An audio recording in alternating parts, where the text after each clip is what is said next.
Pak Beni Harman sebagai pejabat publik malah difitnah, ada pencemaran nama baik dengan penganiayaan pukul 3 kali. Di mana? Coba buka CCTV.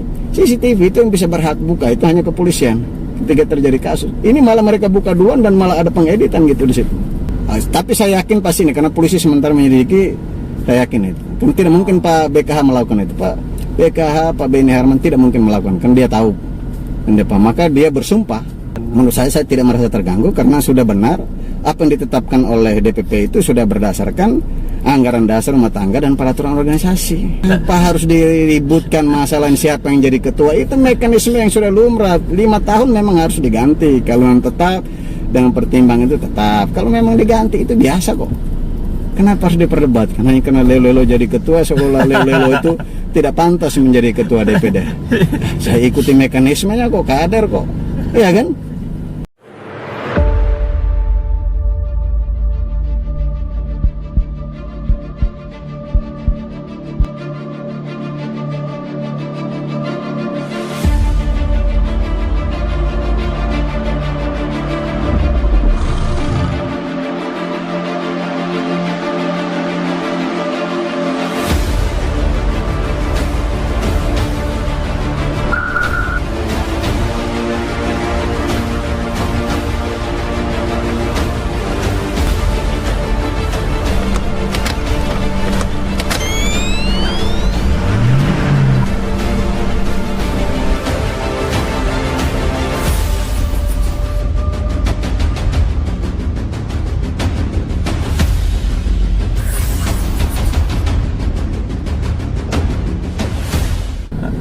Halo Bapak Mama, Bapak Saudara semua, ketemu lagi di Pasiar Oto. Gas jangan rem. Gas jangan rem, luar biasa sekali. Terima kasih Bapak Leonardus Lelo sudah mau di tengah kesibukan meluangkan waktu untuk Pasiar Oto keliling-keliling kota Kupang. Siap. Terima kasih juga. Siap Bapak. Apa kabar Bapak? Baik, baik saja. Itulah luar biasa sekali ya Bapak. Ya. Bapak Mama, Bapak Saudara semua, hari ini kita ditemani oleh Bapak Leonardus Lelo, anggota DPRD Provinsi NTT sudah 2 periode Bapak. Ya, ya. Dan juga Ketua DPD Partai Demokrat NTT. Siap. Yang beberapa waktu yang lalu baru dilantik Bapak. Ya. Selamat Bapak atas pelantikannya. Ya, ya. Dilantik tanggal 11 Maret. 11 Maret ya Bapak 2022 ya. Sampai 5 tahun Bapak? 5 tahun sampai tahun 2026. Luar biasa sekali. Hari ini beta kepingin ini saya pakai beta sonde tidak apa-apa. Tidak apa-apa. Biasanya. Siap Bapak. Kali ini beta kepingin kenalan lebih jauh lagi dengan Bapak Lelo karena saya pribadi penasaran sekali. Bapak Lelo ini siapa? Kok tiba-tiba muncul ke permukaan dan langsung menjadi Ketua DPD Partai Demokrat NTT, mengalahkan dibilang kalau lawan untuk berkompetisi jadi Ketua DPD itu apa biasanya?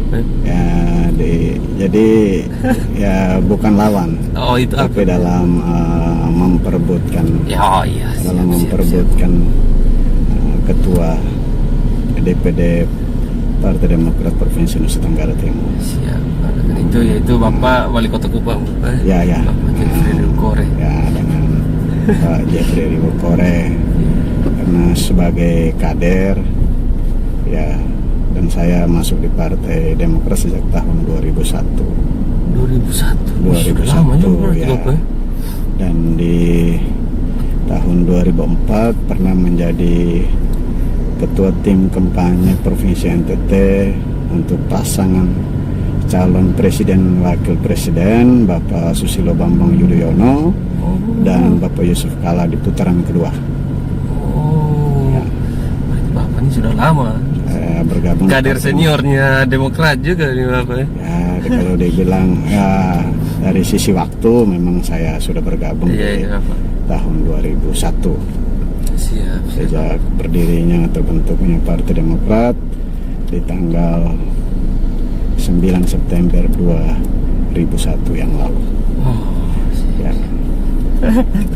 Oke Bapak, setelah saya searching Ya. dari kemarin sebelum ketemu dengan Bapak, saya searching memang. Ya.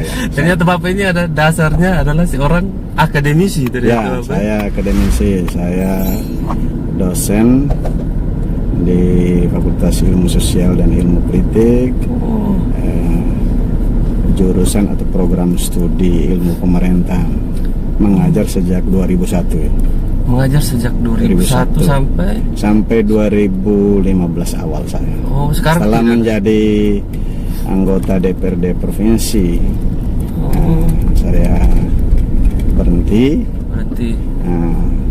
dan fokus untuk menjalankan fungsi kedewanan sebagai wakil rakyat di Provinsi Nusa Tenggara Timur. Oh, Ya. gitu Bapak. Lumayan lama juga. Ya. Bapak pegang mata kuliah apa dulu? Saya dulu mengajar mata kuliah lebih banyak di pemerintahan punya. Pemerintahan. Pemerintahan dan juga mata kuliah sosiologi pemerintahan. Sosiologi. Mata kuliah manajemen keuangan daerah. Oh iya. Mata kuliah kepemimpinan dalam organisasi pemerintahan. Banyak lah mata kuliah, termasuk mata kuliah pendidikan Pancasila. Ya, banyak mata kuliah. Ada satu yang saya baca tuh apa? Yang asing bagi saya tuh sosiologi perkotaan. Sosiologi perkotaan Itu saya pernah ngajar. itu juga. apa Bapak? Itu kita membicarakan tentang bagaimana konsep perkotaan, konsep pembangunan perkotaan, di mana kita tidak melihat secara fisik aja, tapi juga melihat manusia yang menempati kota itu. Seperti apa konsep pembangunan perkotaan. Itu menarik juga tuh mata kuliah itu Bapak. Ya. Memang saya lama ngasuh sosiologi perkotaan itu. Karena bagaimanapun ketika kita bicara tentang pembangunan, bicara tentang perubahan itu, kita bicara tentang mindset, perubahan pola pikir masyarakat kota untuk membuat atau menjadikan masyarakat kota itu ya masyarakat yang lebih maju, juga masyarakat yang ini nih bisa lebih berpikir tentang kemajuan untuk kepentingan kebersamaan atau kepentingan banyak orang gitu. Contoh aja, kita bicara banyak perda, peraturan daerah yang sudah ditetapkan antara pemerintah kota dengan DPRD kota, Kota Kupang. Misalnya dulu itu tentang apa, kalau misalnya begini, tentang kalau kubur jangan di rumah. Oh iya benar. Ya kan? Saya tahu. Ya. Tapi orang tetap melanggar, perda itu ada tapi orang tetap melanggar, kubur masih tetap di rumah. Ya kan? Atau dulu jalur hijau itu jangan memberi izin untuk bangunan di jalur hijau, tapi tetap ini. Ya kan? Nah, yang berikut lagi, misalnya pelarangan jangan membiarkan hewan berkeliaran. Orang tetap membiarkan hewan berkeliaran. Artinya apa? Pola pikir, mindset itu harus ini. Atau jangan menutup jalan karena itu fasilitas umum gitu. Tapi orang menutup jalan. Betul. Padahal itu fasilitas umum, bukan fasilitas pribadi. Kalau fasilitas umum jangan digunakan seolah itu fasilitas pribadi. Misalnya mau buat pesta, jangan nutup jalan dong. Kalau mau menutup jalan pun itu ada batas waktunya, minta izin. Batas waktunya tidak boleh. Iya kan? Kita mesti putar jauh lagi. Iya. Maka saya bilang, oh ini kalau begini kita tidak pernah maju. Atau trotoar, itu kan untuk pejalan kaki. Tapi kenapa orang menjual di atas trotoar gitu? Jadi orang selalu apa? Jadi perubahan sosial itu bergeser akibat dari itu, pergeseran nilai atau pergeseran pola pikir gitu. Iya kan? Iya benar. Itu maka saya kan kadang agak rasa agak aneh juga. Iya kan? Iya, aneh juga saya berpikirin. Iya, Iya kan? betul. Fasilitas umum orang jadikan fasilitas pribadi. Banyak ini aturan. Jadi Iya. pengendalian sosial itu pengendalian formal dibuat pun tetap orang langgar gitu. Apalagi membangun kesadaran secara personal gitu. Orang, oh ini tidak boleh, oh ini tidak boleh, oh ini tidak boleh. Tapi orang tetap lakukan. Sehingga saya berpikir kalau begini terus polanya, memang kita tidak maju. Ya kan? Betul, Bapak. Tidak akan maju kita. Penerapannya kurang, Bapak. Penerapan kurang, implementasinya itu yang bermasalah. Iya. Iya Mungkin kan? banyak pertimbangan lain mungkin. Aduh, pertimbangan apa? Kan orang akan nyaman kalau berdiri tegak di atas aturan main yang ada. Ya kan? Iya. Kecuali belum ada aturan yang menjadi pedoman orang untuk berperilaku, bertindak, bersikap. Ini kan sudah ada. Tapi kenapa orang langgar gitu? Berarti dia melanggar aturan. Kalau yang melanggar aturan harus diberi punishment. Nah, itu. Ya kan? Harus diberi punishment yang tegas gitu. Jangan lentur mainannya gini. Seolah kita mau jadi pemimpin itu pemimpin yang populis gitu. Disukai rakyat, tapi kita tidak mendidik rakyat kita itu dengan baik gitu. Iya kan? Orang kan mau jadi pemimpin populis, begitu. Kalau ini saya ini nanti rakyat tidak senang saya gitu. Iya. Tidak bisa. Kita harus mendidik rakyat kita itu harus tahu. Ya kan? Itulah tugas. Jadi ada 4 agen Ya. perubahan nilai dan perilaku sosial. Pertama itu pemerintah. Pemerintah harus merubah pola pikir mindset rakyat kita. Memang butuh waktu gitu, tidak cepat gitu. Tapi harus mulai di-touch secara pelan-pelan gitu. Satu titik tertentu itu rakyat ini sadar. Jadi partisipasinya pun memang partisipasi yang tulus dari dalam hati, bukan mobilisasi. Ya kan? Yang kedua adalah agen yang kedua untuk perubahan nilai dan perilaku sosial itu adalah partai politik. Partai politik sudah jelas di Undang-Undang Partai Politik, baik Undang-Undang Nomor 2 Tahun 2008, Ya. Junto Undang-Undang Nomor 2 Tahun 2011, ya kan? Ya.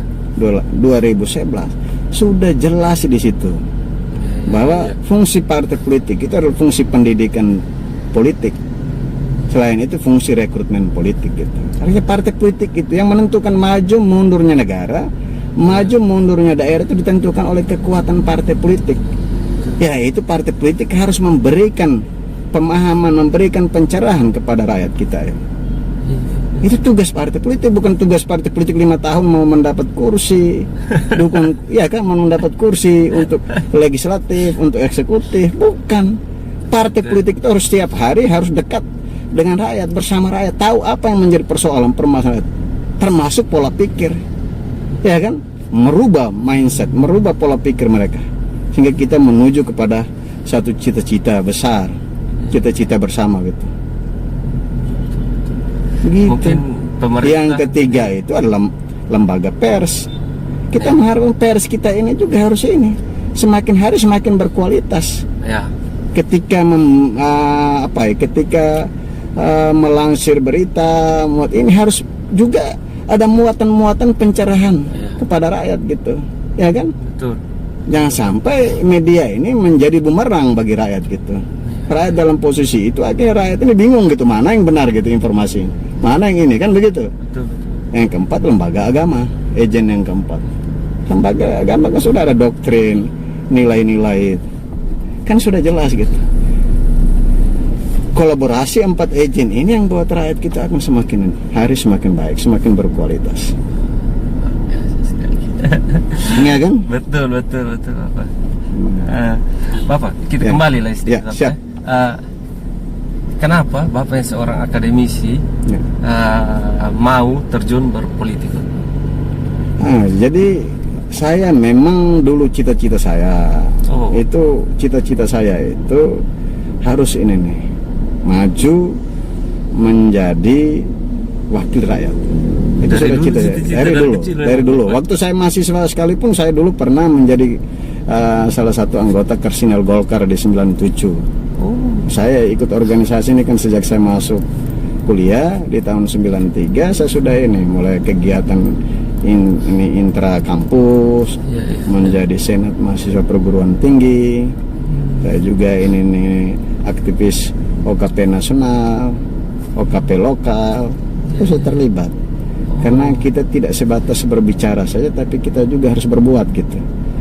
Harus masuk dan kita mempelajari apa sesungguhnya ini nih persoalan dan permasalahan ketiga untuk ini sebagai wakil rakyat dalam mengimplementasikan fungsi sebagai wakil rakyat itu bagi anggota DPRD itu sejak dulu. Maka setelah selesai 99, saya selesai 99 di Unwira. Setelah itu saya mengajar, pilihan saya langsung ke Partai Demokrat. Memang waktu dulu itu PDIP pernah mengajak saya untuk masuk di Litbang DPD PDIP NTT. Mengajak saya, tapi waktu itu saya sudah menjadi pengurus Partai Demokrat di DPD NTT. Sebelumnya saya dimandatkan menjadi Ketua Dewan Pimpinan Cabang di Kabupaten Sika. Tapi karena dan kesibukan saya sebagai akademisi, sebagai pengajar, sebagai dosen di FISIP Unwira Kupang, saya melepaskan, mandatkan kepada orang lain dan saya fokus untuk tinggal di Kota Kupang selain sebagai pengurus partai, yaitu sebagai wakil ketua Dewan Pimpinan Daerah dari 2001 sampai dengan 2010, wakil ketua Dewan Pimpinan Daerah. Dan setelah itu saya berjuang bekerja untuk dekat dengan rakyat, memberikan pendidikan, pencerahan politik, dan minta dukungan. Dan ya bersyukur berkat Tuhan saya terpilih di 2014. Disitulah saya mulai berusaha untuk mengimplementasikan fungsi wakil rakyat yang sesungguhnya. Bapak ini terkenal apa nih? Kalau kritik tuh selalu yang pedas punya. Ya, saya kritik itu berdasarkan, saya tidak sekedar kritik saja, tapi berdasarkan fakta, data, pengalaman, dan konsep yang bisa saya pertanggungjawabkan. Itu saja. Saya juga tidak sekedar untuk karena anggota DPR ini vokal tapi substansinya apa yang diperjuangkan, persoalannya apa, permasalahannya apa. Harus kita membedah persoalannya itu harus sesungguhnya kita paham benar gitu, ya kan? Oleh itu harus juga penguasaan terhadap suatu persoalan, suatu masalah gitu. Dan juga membedah itu dari perspektif mana kita membedah persoalan itu, ya kan? Harus bisa diselesaikan. Karena kita tidak sebatas kritik aja, tapi kita juga harus memberi solusi. Sesuai dengan tagline Partai Demokrat, Demokrat peduli dan beri solusi. Kenapa Bapak waktu itu pilih Demokrat begitu? Ya, apa dulu pas masanya SBY yang saya waktu itu Bapak SBY ini kan sebagai pendiri. Waktu itu masih di Menko Polkam beliau. Setelah beliau salah satu pendiri, sebagai salah satu pendiri Partai Demokrat, saya simpatik dengan beliau dan saya yakin beliau waktu itu akan maju menjadi calon presiden. Itu karena saya menganggap Pak SBY ini pemimpin yang nasionalis sesuai dengan visi dan ideologi ini. Partai Demokrat nasionalis religius, berdiri di atas kepentingan umum, tidak melihat golongan, suku, apa segala macam, didasari dengan kekuatan iman ya, sesuai dengan keyakinan. Dan yang kedua, beliau punya pengalaman dan beliau punya konsep yang kuat untuk membangun ini negara ini. Dan itu terbukti pada kepemimpinan Pak SBY 10 tahun memimpin ini negara ini. Banyak program-program pro rakyat, banyak undang-undang desa. Banyak program-program pro rakyat. Ya toh? Dan juga misalnya undang-undang desa nomor 6 tahun 2014. Ya kan? Itu itu ditentangani oleh Pak SBY, undang-undang desa itu. Penjabarannya itu Pak Jokowi hanya melanjutkan aja. Ya kan? Iya, itu 2014 itu tentangan undang-undang itu adalah Pak SBY sebagai presiden. Undang-Undang Nomor 6 Tahun 2014 tentang desa gitu. Ya. Di situ ada alokasi yang namanya dana APBN. Maka di masanya Pak Jokowi hanya melanjutkan saja, karena itu sudah tertuang di dalam Undang-Undang Nomor 6 Tahun 2014. Atau termasuk di masa kepemimpinan Pak SBY. Ini ya, mengapa ini? Karena beliau punya konsep yang kuat, konsep yang luar biasa untuk membangun bangsa ini. Termasuk dalam kepemimpinan Pak SBY sebagai Presiden RI yang ke-6, itu beliau mengangkat 1,2 juta tenaga honorer menjadi ini ASN atau PNS dari 1,7 juta tenaga honorer. Saya akui itu. Ya kan? Cuman Seluruh sekretaris desa diangkat menjadi ASN, PNS. Dan juga banyak program, termasuk beliau mempunyai konsep dan gagasan yang luar biasa dengan mengeluarkan peraturan presiden. Dan mengeluarkan peraturan presiden nomor 32 tahun 2011 diubah dengan peraturan presiden nomor 48 tahun 2014 tentang master plan percepatan dan perluasan pembangunan ekonomi Indonesia. Itu sudah dibagi dalam koridor. Ada, kalau tidak salah, ada 7 koridor di 34 provinsi ini. Misalnya NTT itu prioritasnya apa? Prioritasnya pariwisata, perikanan, dan peternakan. Itu sudah. Dan juga ada pembangunan infrastruktur yang berkorelasi dengan pertumbuhan ekonomi dan peningkatan kesejahteraan rakyat. Sudah jelas itu, dasarnya itu sudah jelas. Jadi bangun infrastruktur yang harus berkorelasi dengan pertumbuhan ekonomi dan peningkatan kesejahteraan rakyat. Karena kekuatan konsep, kemampuan beliau, saya emang ini nih, lebih memilih ke Partai Demokrat. Terlepas Partai Demokrat dalam perjalanan oknum tertentu yang ini segala macam itu soal kemudian. Tapi sebenarnya dalam visi dan misi Partai Demokrat sudah jelas. Di visi misi Partai Demokrat itu, visi untuk Indonesia ke depan, visi Partai Demokrat untuk Indonesia ke depan, itu salah satunya adalah menjadikan Indonesia sebagai negara yang kuat di abad 21. Yang kedua, menjadikan Indonesia sebagai negara yang maju di tahun 2045. Yang ketiga, menjadikan Indonesia sebagai negara yang dengan kekuatan ekonomi baru di tahun 2030 atau emerging economic. Itu sudah jelas itu. Dengan divisi visi Partai Demokrat sudah jelas.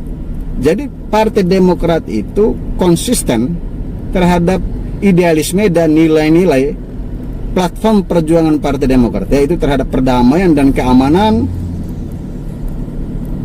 keadilan, demokrasi, kesejahteraan, dan kelestarian lingkungan. Sudah jelas itu di visi misi Partai Demokrat, visi Partai Demokrat. Dengan ideologinya, ideologi nasionalis religius, partai yang terbuka, partai tengah, partai pluralis, dan partai pro terhadap ini rakyat kecil gitu. Itulah saya bergabung itu karena itu landasan itu.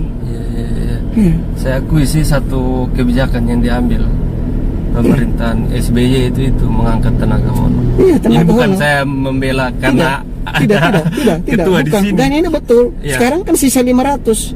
Apakah Pak Jokowi berani mengangkat lagi sisa lagi 500.000 yang tenaga honorer untuk diangkat menjadi ASN? Ya kan? Kenaikan gaji untuk ASN karena akibat dari inflasi dan sebagainya tetap naik tiap tahun.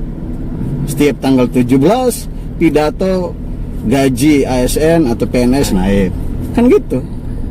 Itu sudah jelas. Tapi sekarang di masanya Pak Jokowi apakah ada gaji naik? Kan gitu. Coba kita ditanya, itu bukan karena saya orang Partai Demokrat.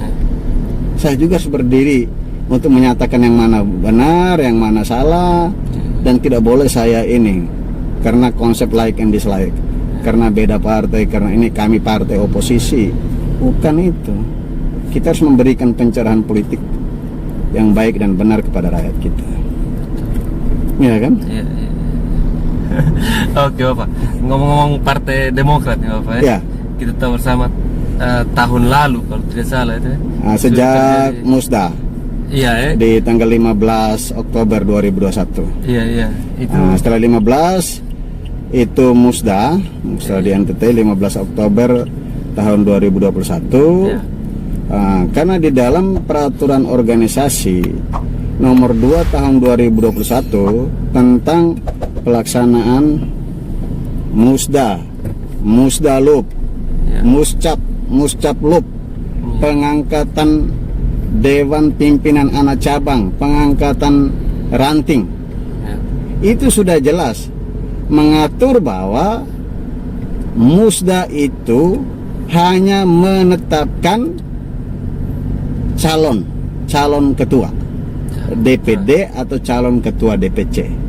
Ya. Nah, untuk ditetapkan menjadi calon ketua DPD, karena saya DPD, ketua Ya, DPD, jadi untuk menetapkan calon ketua itu harus mendapat dukungan minimal 20% dari seluruh ini DPC.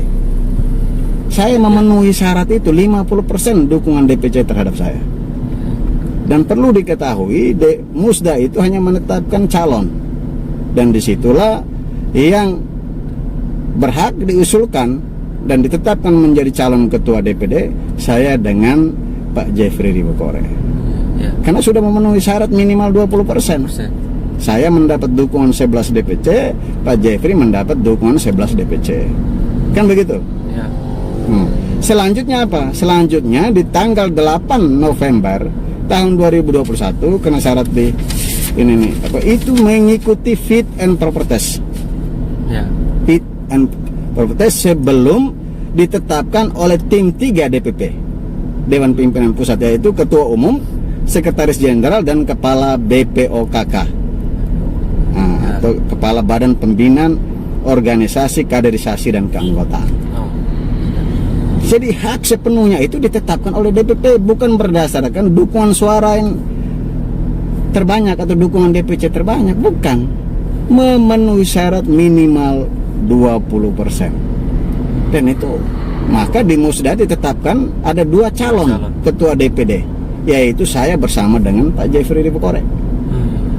Dan di tanggal 3 Januari tahun 2022 saya dikonfirmasi oleh DPP, saya dipercayakan oleh Ketua Umum Bapak Agus Harimurti Yudhoyono menjadi Ketua DPD Partai Demokrat Provinsi Nusa Tenggara Timur 3 Januari tahun 2022. Disitulah tanggal 4 mulai ada ini demonstrasi yang atasnamakan simpatisan Pak Jeriko. Tapi sesungguhnya itu Pak Jeffrey juga sudah tahu itu, bahwa keputusan tertinggi itu ada di tangan DPP, Dewan Pimpinan Pusat Partai Demokrat di Jakarta. Sudah selesai. Apa yang dipersoalkan? Apa masalahnya? Sehingga simpatisan tidak puas karena ada 11-12. Oke. Tapi bukan berdasarkan banyaknya dukungan suara, tidak. Keputusan sepenuhnya itu oleh tim 3 DPP melalui fit and proper test. Jadi kalau ada yang teriak-teriak, kenapa Pak Jeffrey mendapat dukungan 12? Ini 12 termasuk ini 11 DPC, 12 termasuk ini beliau sendiri ketua DPD waktu itu. Kenapa ini 11 kok bisa mengalahkan 12? Itu salah, keliru. PO kita sudah jelas gitu kan. PO kita itu seorang layak untuk diusulkan ke DPP mengikuti tahapan selanjutnya, yaitu melalui fit and proper test, itu hanya mendapat dukungan minimal 20%. Apa yang menjadi persoalan? Itulah saya merasa aneh di situ. Iya kan? Apalagi ada yang mengatasnamai simpatisan. Apakah memang mereka betul mencintai Pak Jeffrey Ribokore? Harusnya mereka juga paham itu. Inilah kita jalan di atas aturan main, hukum partai. Hukum partai itu apa? Ada di anggaran dasar, anggaran rumah tangga, dan peraturan organisasi. Ya harus tahu loh dasarnya itu. Kita membangun kebersamaan, memperteguh kebersamaan, itulah aturan mainnya, ini menjadi pegangan kita. Kecuali dia keluar dari aturan main yang ada, hukum partai yang ada, yaitu anggaran dasar rumah tangga dan PO. Itu baru diperdebatkan. Kalau dia melanggar pun, tahapan berikutnya itu adalah bisa melakukan proses gugatan ke Mahkamah Partai. Karena di Undang-Undang Partai Politik sudah ngatur itu. maka di partai politik manapun ada mahkamah partainya. Ya. Kalau ada konflik internal atau pelanggaran terhadap anggaran dasar rumah tangga atau peraturan organisasi, ikuti tahapannya. Itu adalah gugat ke mahkamah partai, bukan pergi gonggong di jalanan gitu. Iya kan? Itu kan kacau, Pak. Iya kan? Bapak tidak merasa terganggu kan dengan? Menurut saya tidak merasa terganggu karena sudah benar apa yang ditetapkan oleh DPP itu sudah berdasarkan anggaran dasar rumah tangga dan peraturan organisasi. Dan itu kan wajib diketahui oleh semua kader atau pengurus partai. Dan saya juga sebagai kader layak, dan saya juga kader utama mengikuti yang namanya penjenjangan kader utama di tahun 2016. Saya kader utama, bukan saya ini orang yang di luar yang tidak sama sekali datang loncat langsung menjadi ketua dan tidak mengikuti mekanisme. DPP juga tidak sembarang. Tidak sembarang, Pak. Mereka memutuskan mereka banyak itu. Pertimbangan. Iya, pasti dong. Karena bagaimanapun itu, dan saya sebenarnya mengharapkan sudahlah legowo, mari kita sama-sama. Saya waktu itu juga mengajak di media, saya mengajak Pak Jeffrey di Pekore, mari kita sama-sama membesarkan Partai Demokrat di Provinsi Nusa Tenggara Timur. Keputusan sudah ada, tinggal kita lanjutkan. Ya kan? Itu, dan kita tidak ada tendensi atau kepentingan pribadi. Kepentingan yang lebih besar adalah kepentingan partai, dan bermuara atau muara akhirnya itu adalah untuk kepentingan rakyat melalui fungsi partai politik.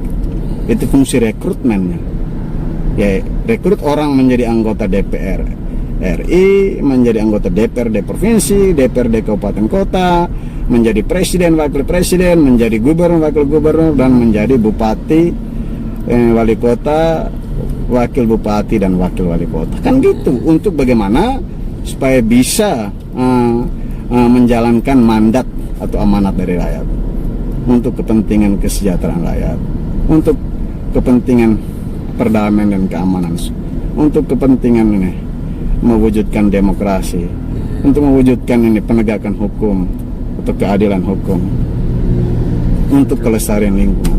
Itu saja sebenarnya. Kenapa harus diributkan masalah siapa yang jadi ketua? Itu mekanisme yang sudah lumrah. 5 tahun memang harus diganti. Kalau memang tetap dengan pertimbangan itu tetap. Kalau memang diganti itu biasa kok. Kenapa harus diperdebatkan? Hanya karena Lelo jadi ketua, seolah Lelo itu tidak pantas menjadi ketua DPD. Saya ikuti mekanismenya kok, kader kok. Iya kan? Iya sih, Pak. Kenapa diributkan, diperdebatkan? Mungkin karena ada satu isu Bapak yang beta baca. Ya. Pernah baca juga. Ya. Sebenarnya Pak Jeffrey yang dipilih DPP, terus DPP meminta Pak Jeffrey untuk menunjuk Bapak sebagai sekretaris, dan Pak Jeffrey menolak.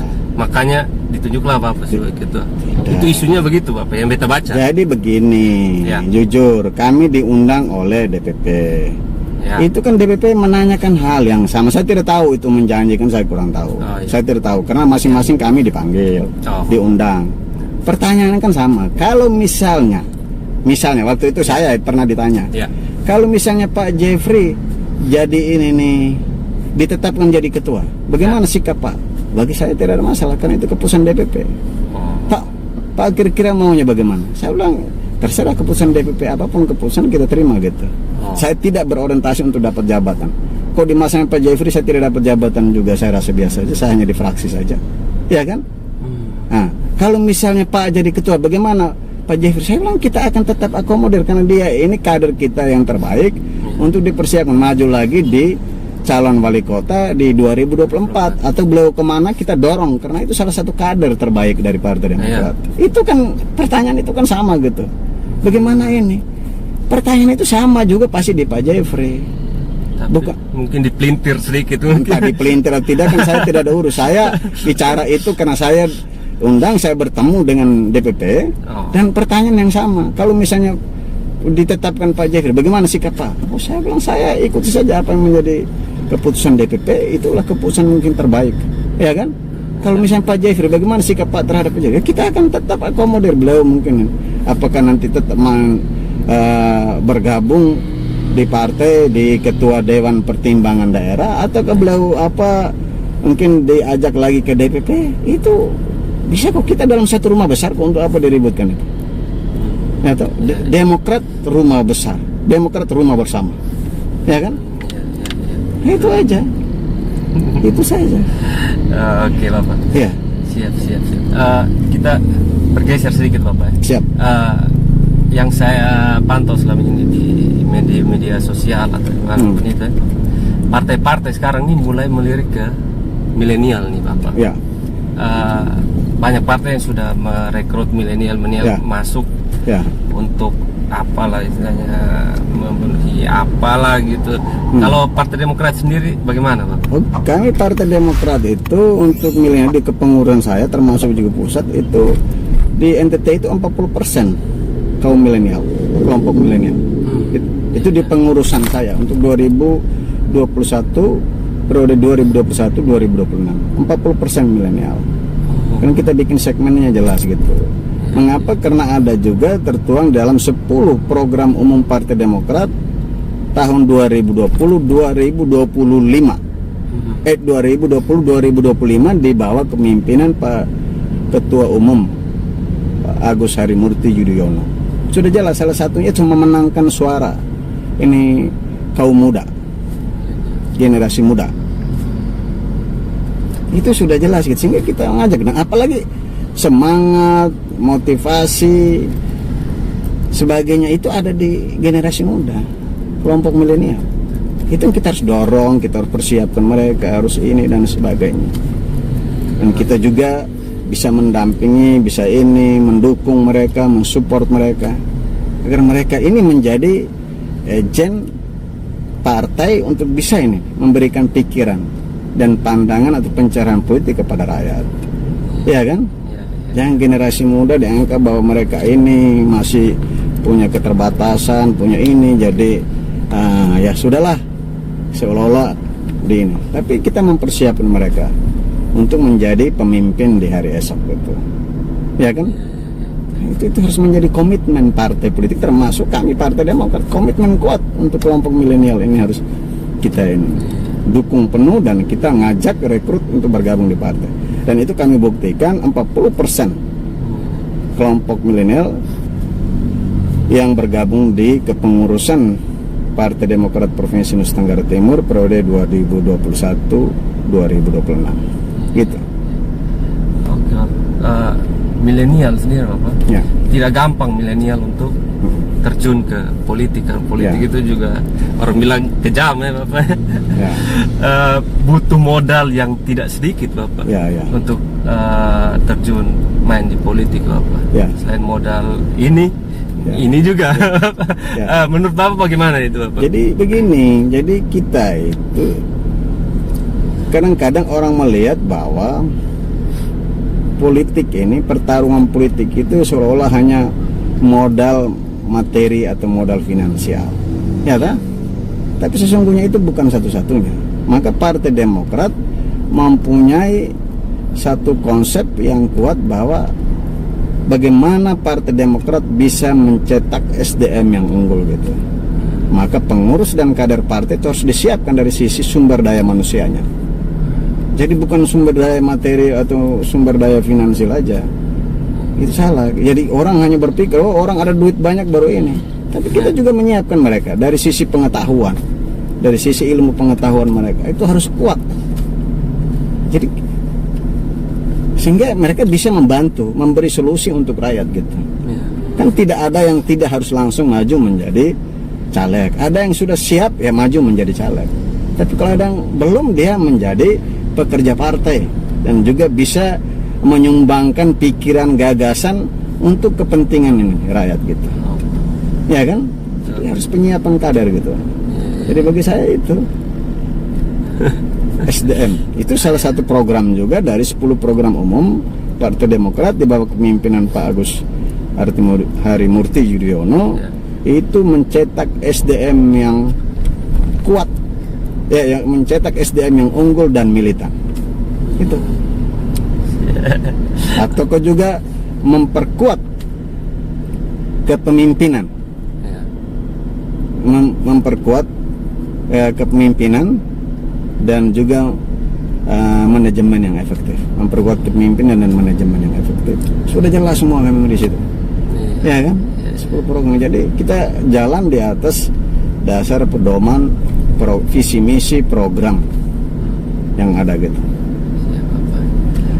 Dan memang tidak mudah, tapi itu harus menjadi bagian dari peran partai politik dan partai Demokrat untuk bagaimana membantu mengkonsolidasi generasi muda untuk kepentingan rakyat gitu.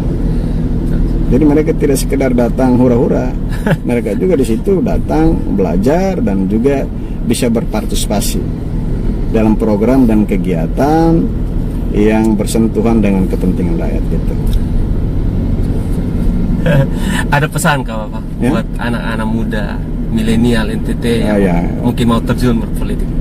Kalau pesan saya itu generasi muda itu generasi masa depan, memang saya pegang teguh terhadap apa yang disampaikan oleh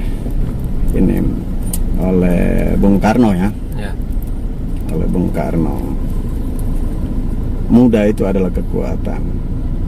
Berikan aku 1000 orang tua akan kucabut ini Gunung Semeru dari akar-akarnya. Tapi berikan aku 10 orang muda akan kuguncangkan dunia ini. Oleh karena itu, generasi muda, kelompok milenial atau generasi Z, persiapkan diri secara baik, matang, baik dari aspek ilmu pengetahuan, dan juga dari sisi kualitas emosional, kualitas spiritual, dan kualitas sosial itu, kepekaan terhadap sosial itu harus semakin hari semakin berkualitas, atau semakin hari semakin baik gitu. Sehingga Anda adalah pemimpin hari esok yang bisa membawa perubahan dari pengalaman masa lalu, pengalaman hari ini, dan ke depan Anda menjadi pemimpin yang kuat dan luar biasa. Itu saja. Siap Pak. Bapak terakhir nih, ini boleh dijawab boleh tidak? Ya, siap. Akhir-akhir ini lagi rame nih pemberitaan soal salah satu kader Partai Demokrat yang lagi rame tuh di pemberitaan di Labuan Bajo. Yang siap. Diduga menampar pelayan di resto. Mungkin Bapak ada info yang lebih valid kah tentang itu masalah? Itu sebenarnya proses rekayasa informasi itu. Coba lihat dari kasus dan kejadian. Saya pernah diwawancarai oleh Detikcom. Mereka menyampaikan apakah bisa dengan jalan damai. Saya bilang tidak semudah itu jalan damai. Harus butuh pembuktian. Apalagi kami punya kader Partai Demokrat di tingkat nasional, Pak Beni Harman itu semacam sudah ada pencemaran nama baik dan fitnah. Mengapa dikatakan pencemaran atau fitnah? Karena di situ ada proses rekayasa.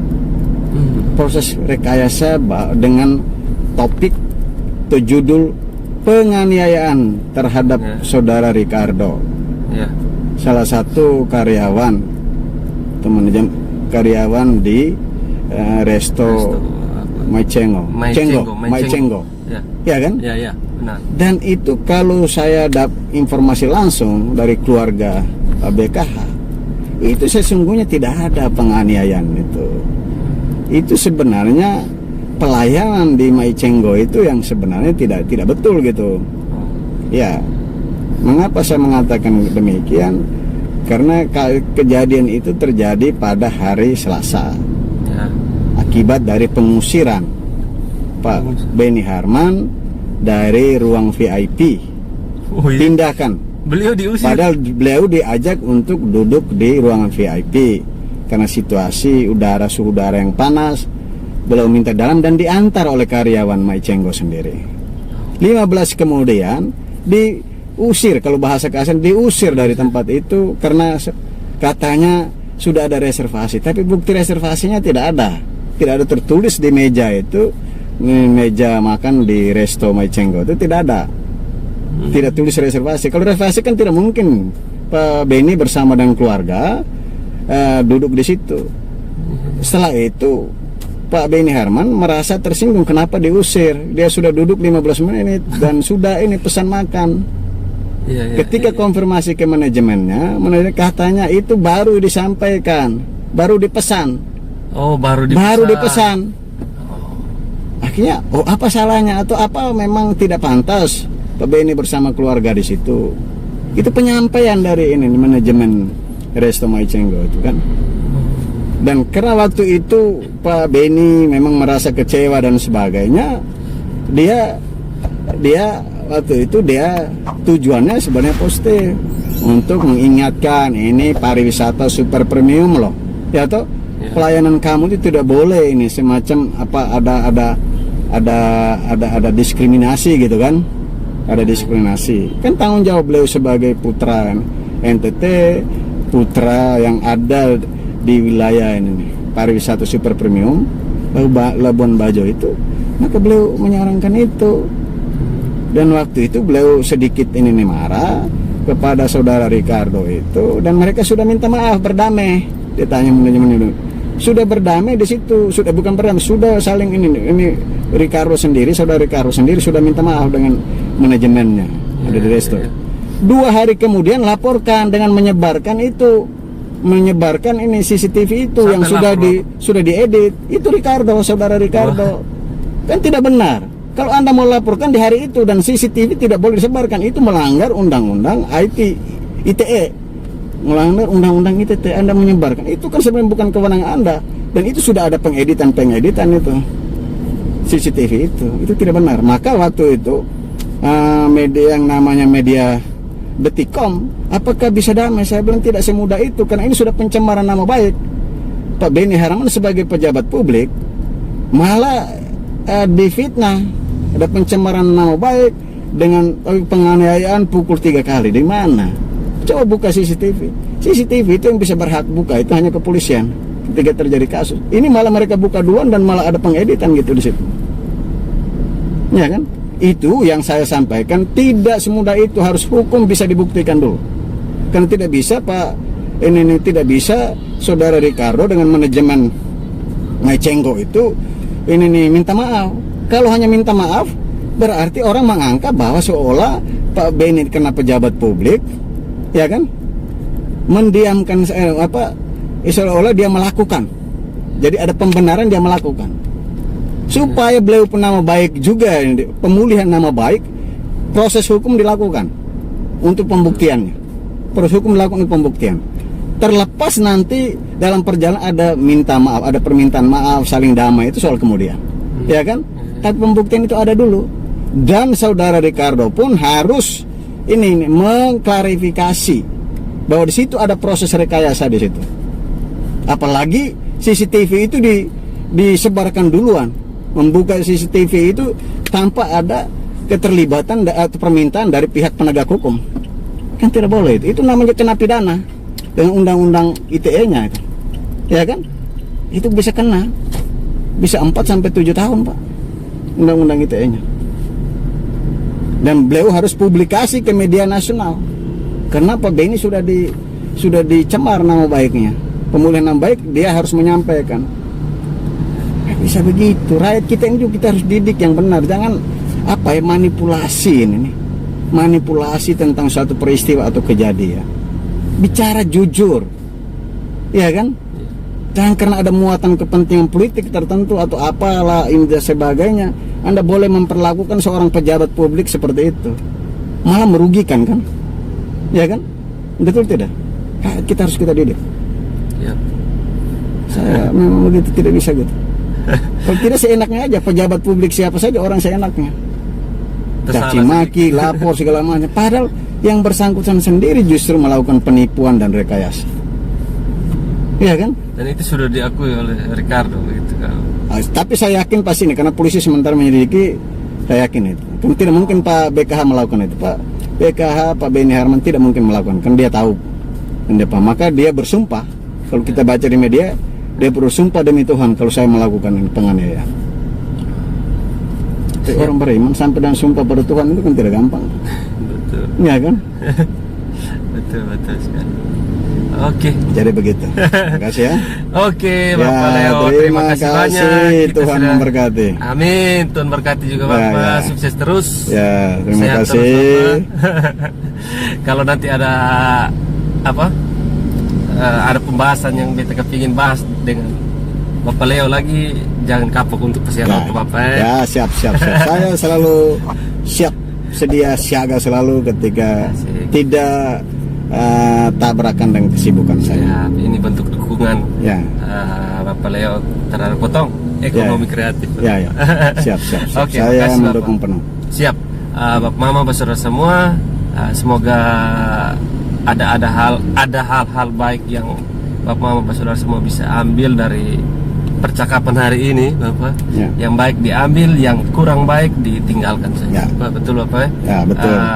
Minta maaf kalau ada salah-salah kata Ya. Bapak, dan semua penonton minta maaf.